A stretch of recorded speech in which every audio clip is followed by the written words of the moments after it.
Hello, friends, welcome all. Param TV is here to call. Study, fun, and knowledge too. अब एक quick summary देख लेते हैं इसकी, ताकि आपको पूरे चैप्टर के बारे में एक बार गो थ्रू हो जाए, क्या था क्या नहीं था, क्या स्टोरी थी। स्टोरी समझना बहुत इंपॉर्टेंट है, because questions you can do right, but they are not going to ask you the direct questions, they will 100% ask you indirect questions. So if you have read the chapter carefully, अगर आपने chapter को अच्छे से पढ़ा हुआ है, then it will be cherry on the cake for you to give the answer. आपके लिए बहुत अच्छा हो जाएगा आंसर्स को दे। तो देखते हैं समरी क्या है लेटर टू गॉड की।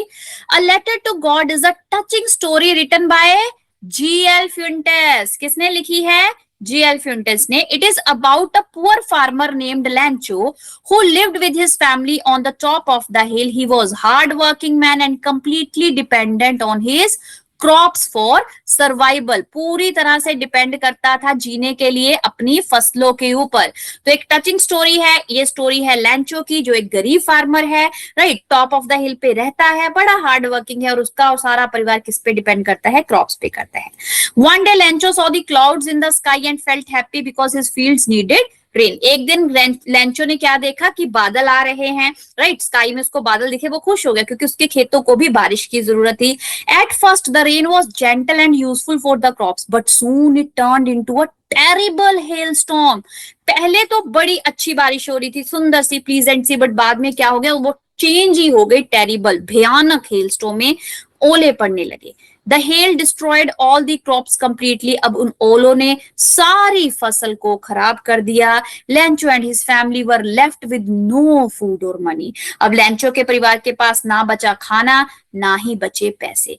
Although everyone else felt hopeless, लैंचो had a strong faith in God. अब else मतलब बाकी सारे जो थे वो सारे क्या हो गए? उनको लगा होपलेस, राइट, वो होपलेस हो गए कि भाई अब हमारी कोई भी मदद नहीं कर सकता। बट एक लैंचो था जिसको भगवान के ऊपर बहुत ट्रस्ट था।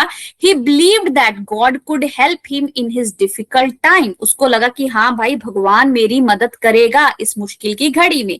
सो he wrote a letter to God asking for 100 pesos. तो उसने भगवान को ही पत्र लिख दिया कि भगवान जी मुझे दीजिए 100 पैसोस टू सो हिल्ड fields again and to feed his family until the next harvest. तो उसने क्यों लिखा कि भगवान मेरी फैमिली को फीड मतलब खाना खिलाने के लिए मुझे पैसे चाहिए। कब तक? नेक्स्ट हार्वेस्ट तक, मतलब अगली, जब तक हम पूरा चीजों को सो नहीं कर लेते, खेतों को अपने दोबारा से क्रॉप्स को ग्रो नहीं कर लेते, ठीक है, तो हम मुझे पैसे चाहिए। He address the letter simply to God. तो उसने एड्रेस होता है किसको लेटर लिखी है? सिंपली टू गॉड को लेटर लिख दी है, ठीक है जी। The postman at the office saw the letter. Postman जो ऑफिस में था उसने लेटर को देखा and was deeply moved by Lancho's faith. तो उसको इतना अच्छा लगा कि भाई कैसे कोई भगवान के ऊपर इतना ट्रस्ट कर सकता है। He decided to help him. उसने सोचा कि भाई मैं मदद करता हूँ। किसकी? लैंचो की। The postmaster collected money from his employees and friends and added some of his on salary. तो अब उसने किया क्या? पोस्टमास्टर इतना अच्छा था कि उसने खुद के कुछ पैसे डाले, कुछ एम्प्लॉय से कलेक्ट किए, कुछ फ्रेंड से पैसे लिए। However they could gather only 70 pesos instead of 100। तो भाई वो 100 तो नहीं कर सका, बट हाँ इधर उधर सब कुछ मिला के उसने 70 पेसोस कर लिए। When लैंचो received the money he was not surprised. लैंचो को तो सरप्राइज ही नहीं हुआ। पोस्टमास्टर ना देख रहा था पूरे कंटेंटमेंट के साथ कि कैसा वो रिएक्शन देगा, है ना। तो बट लैंचो सरप्राइज ही नहीं हुआ क्योंकि he truly believed that God had sent it. क्योंकि उसको पूरी तरह विश्वास था कि ये पैसे भगवान ने भेजे हैं। But he became angry because the amount was less than what he had asked.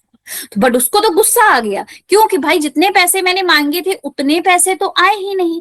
Thinking that the post office employees had stolen the remaining money. उसको लगा कि पोस्ट ऑफिस के एम्प्लॉइज ने पैसे चुरा लिए हैं, राइट। तो ये वो बात नहीं हुई कर भला हो भला, है ना। तो ये कर उन्होंने तो भला करा, बट उनके ऊपर क्या है? बदनामी का ठप्पा आ गया, दाग आ गया।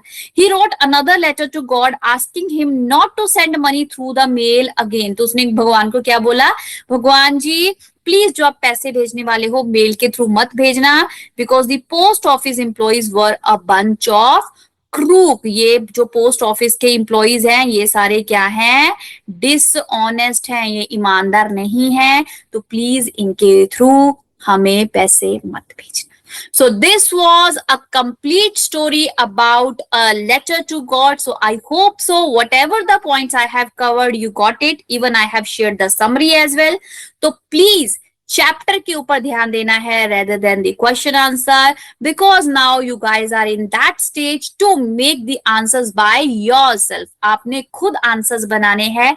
Read the chapter in detailed way, right, and then you can simply write the answers. I hope so. The chapter is clear. The summary is clear. That's enough from my side. In our next time, we're going to discuss about question answer in our next video. Till then, bye bye. Thank you. Thank you for watching Param TV. Your support means the world to me. Every like and subscribe you do brings more smiles and learning too.